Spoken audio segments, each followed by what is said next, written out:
नमस्ते फ्रेंड, आप सभी का एक बार फिर से वेलकम। और फ्रेंड्स, 10 जून को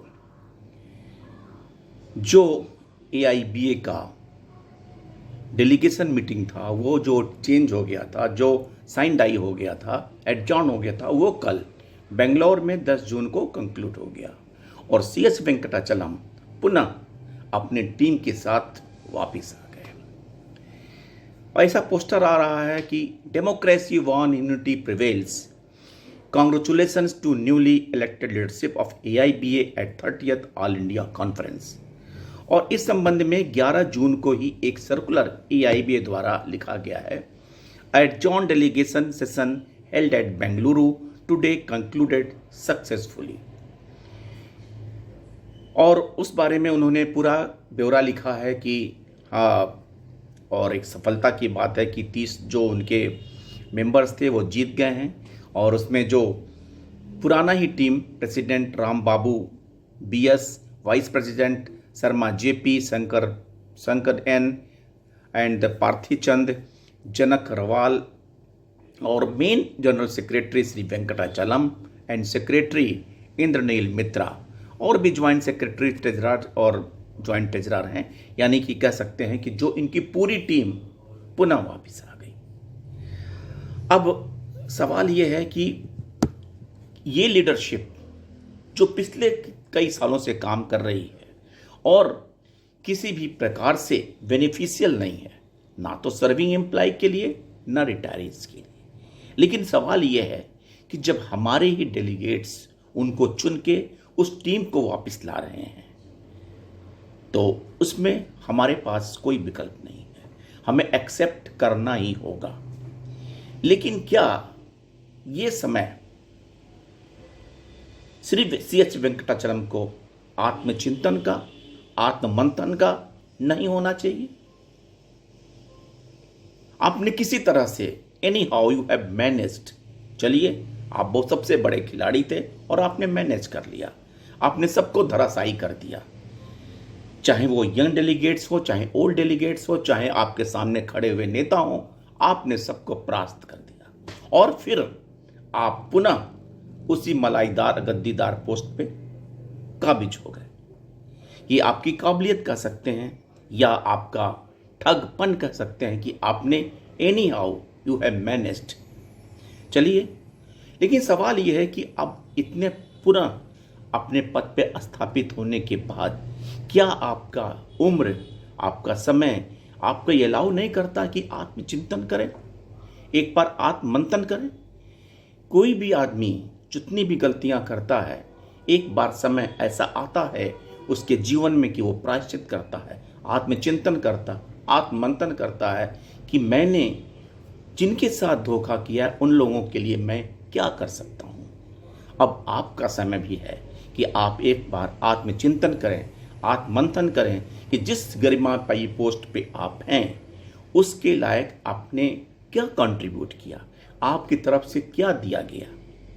हालांकि अभी मैं भी देख रहा था, ये माना जा रहा था कि हमारे रिटायरीज साथी थोड़ा सा चिंतित हैं और ये सोच रहे हैं कि हमारे बैंक पेंशन अपडेशन के केस को झटका लगेगा, हमारे बैंक पर जो पेंशनर्स के जितने इश्यूज हैं वो अब और भी स्टक हो जाएंगे। लेकिन ऐसा नहीं है, भगवान पे भरोसा रखिए, क्योंकि कोई ज़रूरी नहीं है कि इस तरह के व्यक्ति हमेशा आपके रास्ते में अवरोधक बने। सवाल यह है कि पिछले 33 डेकेड से रिटायरीज के जो भी इश्यूज हैं वो पेंडिंग हैं।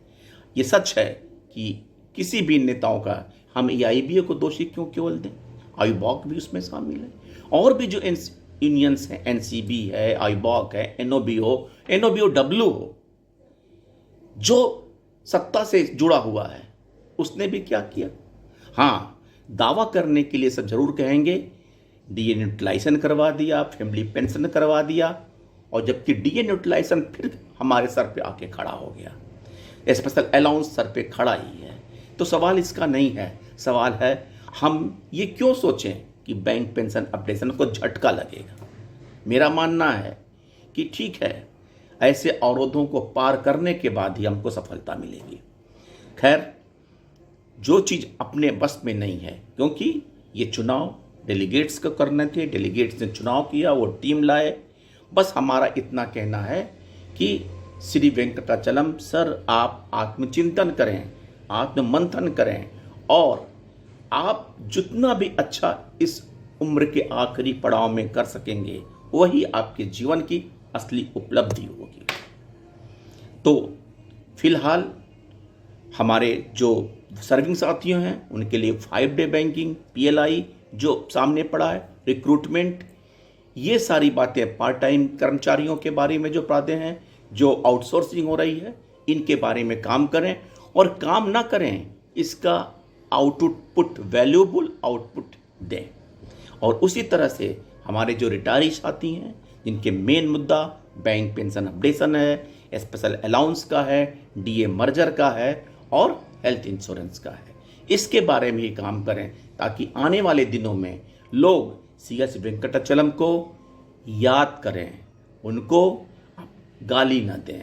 ऐसा भी करना जरूरी होता है क्योंकि कोई भी नेता अच्छा या बुरा तभी होता है वो अपने कार्यों से पहचाना जाता है।